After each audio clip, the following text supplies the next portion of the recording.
Tole harka fuunee hadha agriculture kutaa 11ffaa unit 1 kan waliin ilaaluu ta'a jechuudha. Torbee darbee yaaliidhaaf tokko introduction itti ilaalleerra.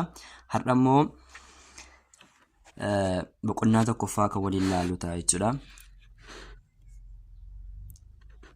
Unit 1 Introduction to Crop Productions waa'ee seensa oomisha midhaanii ilaalla jechuudha. Oomisha midhaanii ilaalla. Sana ilaalleerra viidiyoo darbee keessatti. Har'a immoo kallattumaan gama barnoota keenya deemnee ilaalla jechuudha. Definition of common terms used in crop productions. Hiika jechoota waliigalaa. Hiika jechoota waliigalaa maal keessatti fayyadamnu? Used in crop productions. Definition of common terms jechuun hiika jechoota waliigalaa used kan fayyadamnu crop production oomisha midhaanii keessatti. Kan jechuun maal jechuudha? Jechoota afurtu jiru. Sanan keessaa tokko shifting cultivation jira. Akkuma gara fuulduraatti ilaaluu deemnu tokko agriculture dha jechuudha. Inni jalqaba agriculture dha. Afurtu jiru. San tokko tokko ni ilaalla jechuudha. Kallattumaan gama barnootaa deemnee ilaalla.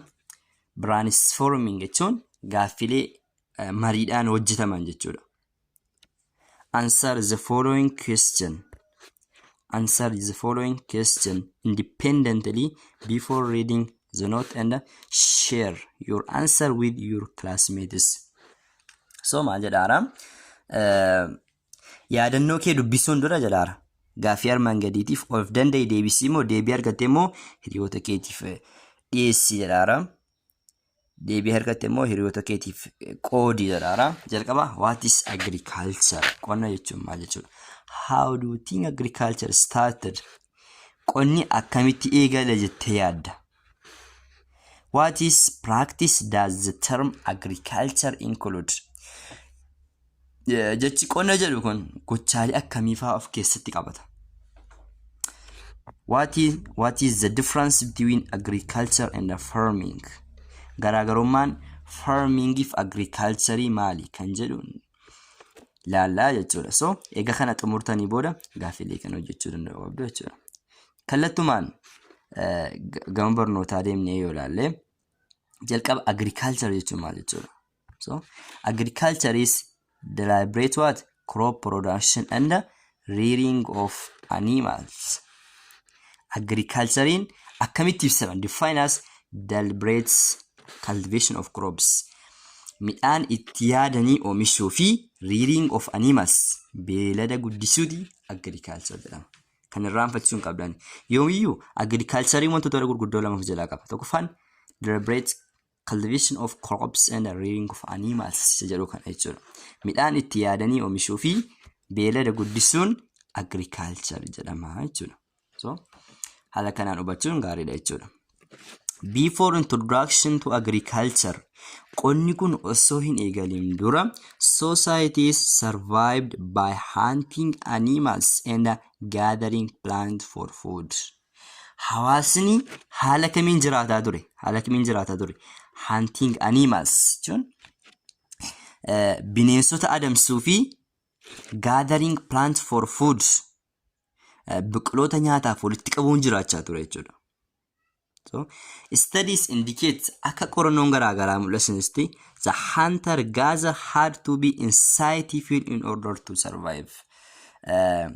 Adamsitoonni yookaan jarri walitti sassaabame kun lubbuu isaanii jiraachuuf jalqaba hubannoo argachuu qabu turan. That means adamsitoonni lubbuu isaanii jiraachisuudhaaf jechuudha. Wantoota adamsan hubachuu kan xiyyeeffachuun akka madda nyaataatti itti fayyadamaa kan turanidha jechuudha. Today, yeroo hammaa hunting animals and gathering plants for food may be viewed as primitive and unskilled activity. Yeroo hammaa hunting animals bineensota adamsuu fi gathering plants for food biqiloota nyaataaf walitti qabuun may be viewed akka maalitti ilaalamuu danda'u? Primitive akkuma hojii jalqabaa wayitti. Unskilled activity akka hojiiwwan maali ogummaa wayii hin qabnetti ilaalamuu danda'u jechuudha. However, haa ta'u malee the hunter gatherer lifestyle has not completely disappeared with expansion of agriculture. So kana jechuun jireenya adamsitootaa kun jechuudha. Sababa babal'inni qonni babal'ateef jecha sababni qonni babal'aan jecha wal qabatee guutummaan guutuutti hin banne garuu immoo bakka tokko darbanii jiru jechuudha. Guutummaan guutuutti hin banne garuu bakka tokko ni jiru. Sababii qonni babal'ateef expansion of agriculture sababii qonni babal'ateef jecha guutummaan guutuutti badaniiru hin jedhamu. Bakka tokko darbee ni jira jechuudha. Even today there are hunter gatherer in areas where the land and the climate condition do not favor deliberate crop culture. So har'as naannoo lafaa fi haalli qilleensa aadaa midhaanii horsiisuu fi midhaanii fi bineelda garaagaraa oomisha achi keessatti hin mijoofne keessatti ni jiru jechuudha. Darbanii achi keessatti naannoo kana keessatti ni jiru jechuudha. Even today so ni jiru jechuudha. Naannoo kamii ka desert eessin naannoo gammoojjii Arctic region pocket of tropical rainforest are example of such places. Jarri kun jechuudha fakkeenya bakkeewwan kanaati. Bakkeewwan kanatti ni jiru jechuudha. Warri adamsan kun. Agriculture involves the deliberate cultivation of crops and rearing of animals. So akkuma gaaraatti qonna jechuun maali? Midhaan itti yaadanii oomishuu fi maalni rearing of animals. Beelada guddisuutii maal jedhama? Beelada horsiisuu yookaan guddisuutii maali? Agriculture jedhama jechuudha. Qonna jechuun midhaan itti yaadanii oomishuu fi maali? Beelada horsiisuu. Before development of agriculture, people start to domesticate animals mainly for food productions. Misooma qonnaa dura osoo qonni kun misoomeen dura namoonni baay'inaan bineensota horsiisuun akka soorataatti itti fayyadamaa kan turanidha jechuudha. Later, people started to breed animals in order to produce non-food materials. Boodarra garuu namoonni meeshaalee nyaatan ta'anii oomishuuf jecha bineensota horsiisuu jalqaban jechuudha. Bineeldota kana waa biraatiif oolchuu eegalan jechuudha. Waa biraatiif oolchuu fakkeenya maallaqatti jijjiirachuu garaagaraatti jechuudha. Eegalanii. Crop and livestock production has gradually become the major means of survival for societies. Oomishni midhaanii fi beelladaa kun suuta hawaasaaf jireenya guddaa ta'ee jira jechuudha. Maal? Oomishni midhaanii fi beelladaa kun suuta hawaasaaf jireenyaa fi maal? Jireenya isaanii guddaa ta'eera jechuudha.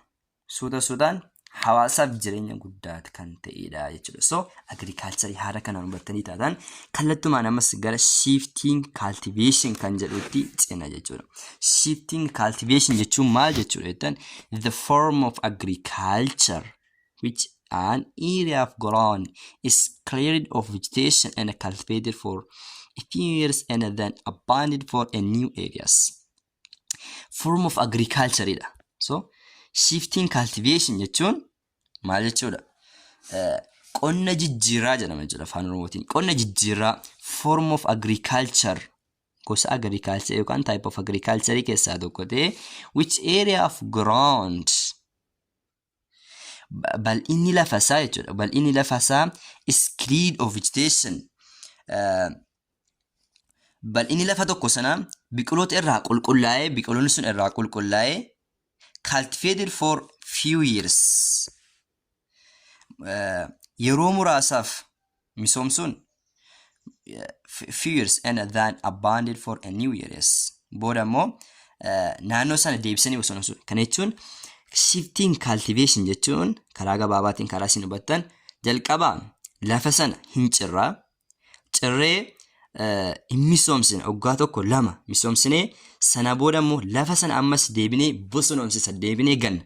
Kanatti shifting cultivation jedhama jechuudha. So haala kanaan hubachuu qabdu. Early crop production involved temporary cultivation of land called shifting cultivation. Oomishni midhaanii jalqaba lafa yeroodhaaf misooma kan maal jedhamuun shifting cultivation jedhamu of keessaa qaba jechuudha. This required cleaning trees and cultivating the land for just 1 or 2 seasons. Kunis yeroo tokko qofa yookaan yeroo lama qofaaf muka achirra jiru qulqulleessinee cirree misoomsuna. Sanaan booda immoo abandoning the land cultivated after it had been cultivated on and shifting to a new location was common. Lafa al tokko eega misoomsine booda sanaan booda dhiisanii bakka haaraatti ce'uun isa misoomsine dhiisnee bakka haaraatti ce'uun wama baramaa ta'edha jechuudha. Misoomsuu dhiisanii gara bakka biraatti ce'uun waanuma baratamaa ta'e jechuudha hawaasa keessatti. Unlike the familiar practice known today, crop cultivation and animal rearing. Gocha baratamaa ta'e hawaasa keessatti baramaa ta'e kanarraa adda kan ta'e midhaan misoomsuu fi beelada horsiisuu jechuudha. Horsiisa midhaan misoomsuu fi horsiisa bineensotaa continued without requiring the application of scientific knowledge. Maal akkam ta'eera? Beekumsa saayinsii hojiirra oolchuu hin barbaachisin osoo hin barbaachisin kan itti fufeedha jechuudha. So shifting cultivation haala kanaan yoo hubattan kallattumaan immoo gara settled agriculture deemna jechuudha. Settled agriculture kan jennu practice of using. So practice shagal using the same plot of land continuously over long period. Practice of using the same plot of land continuously over a long period to grow crop or rear livestock. Settled agriculture jechuun qonna qubsumaa. Qonna qubsumaa kan jennuun gocha lafa tokko yeroo dheeraadhaaf walitti fufiinsaan fayyadamuun midhaan guddisuu yookiin horii guddisuuti maal jedhama? Settled agriculture jechuun. Land continuously some plot of land. Lafa itti fufiinsaan misoomsu long period jechuun yeroo dheeraadhaaf jechuudha. Grow crops midhaan maal gochuudha? Midhaan guddisuu fi rear livestock jechuun immoo horii guddisuuti settled agriculture jechuudha. Settled agriculture jechuun lafa tokko jechuudha. Yeroo dheeraadhaaf walitti aansanii fufiinsaan fayyadamuun midhaan guddisuu yookiin horii guddisuuti settled agriculture yookaan immoo qonna qubsumaa jedhama jechuudha. In settled agriculture, land is cultivated continuously. Qonna qubsumaa keessatti lafti walitti fufiinsaan kan misoomudha. The cultivation of land in settled agriculture involves the use of yield enhancing practice. Qonna qubsumaa keessatti lafa misoomsuun gochaalee oomisha guddina san fayyadama of keessaa qaba jechuudha. Gochaalee oomisha guddinaan fayyadama of keessaa qaba. Crop management practice such as using jechuun gochoonni bulchiinsa midhaanii yookaan oomisha midhaanii kana keessatti wantoota nuti to'achuu qabnu keessaa tokko manure dikee haala gaariin itti fayyadamu, fertilizer xaa'oo haala gaariin fayyadamu, contraction of soil, ban of erosion control. So dhiqama biyyee to'achuu jechuun fakkeenyaaf daagaa qotuu jechuudha. Daagaa qotuu and optimizing use of water. Ammas bishaan maalii haala gaariin itti fayyadamu. Have now become associated with cultivation of land in settled agriculture. Jechuun amma qonna qubsumaa keessatti lafa misoomsuu waliin kan wal qabate jiru jechuudha. Lafa misoomsuu kan qabate jiru jechuudha. Lafa misoomsuun kan qabate jiru. This means that settled agriculture is more advanced activity than traditional shifting cultivation. Qonni tokko qubsiifamee qonna jijjiirama aadaa caala jechuudha. Qonni qubsumaa kun jechuudha. Qonna jijjiirama aadaa caala maanni hojii guddaa kan ta'e jechuudha. Aadaa caala baay'ee guddaa kan ta'ee fi oomisha gaarii kan nu kennudha jechuudha. Maal? Settled agriculture kun isa kan aadaa caala jechuudha. So settled agriculture haala kanaan hubattan taanaan kan biraamoo subsistence farming kan jedhu ilaalle jechuudha. Subsistence farming kan jedhu the practice of growing crop and raising livestock sufficient only for one's own use without any surplus for trade. Subsistence farming kan jennu practice kana growing crops yookaan immoo midhaan guddisuu and raising livestock horii horsiisuu sufficient for what? Only for one own use. Faayidaa ofii qofa itti fayyadamuudhaaf without any surplus trade. Daldala caalmaa tokko malee ofiitiif. Daldala caalmaa tokko malee ofii keenya kan itti fayyadamnu yoo ta'e without surplus. Daldala caalmaa tokko malee for only ofii keenya kan itti fayyadamnu qofa yoo ta'e subsistence farming jedhama jechuudha. Subsistence farming refers to the situation in which farmer produces crop and livestock sufficient only for household use without any surplus for trade. Kana jechuun qonna jireenyaa jechuudha. Subsistence farming jechuun qonna jireenyaa jechuun haala qonnaan bulaan tokko daldala caalmaa tokko malee midhaanii fi horii itti fayyadamanaa qofaaf gahaa ta'e oomishu maal jedhama? Subsistence farming jechuudha. So haala qonnaan bulaan tokko daldala sana jechuudha. Daldalaaf osoo hin taane daldalaaf caalmaa tokko malee ofii isaatii kan itti fayyadamu qofa yoo ta'e midhaan sana ofii kan itti fayyadamu qofa yoo ta'e subsistence farming jechuudha. The major aim of this type of farming is to produce crop and animal for the farmer own consumption. Kaayyoon qonna kana inni guddaan, kaayyoon gosa qonnaa kana inni guddaan midhaanii fi beellada maal? Qonnaan bulaan ofii isaatii akka itti fayyadamu oomishuudha jechuudha. Qote bulaan sun mataa isaatii akka itti fayyadamu oomishuudha jechuudha. Kaayyoon qonna kana inni guddaan.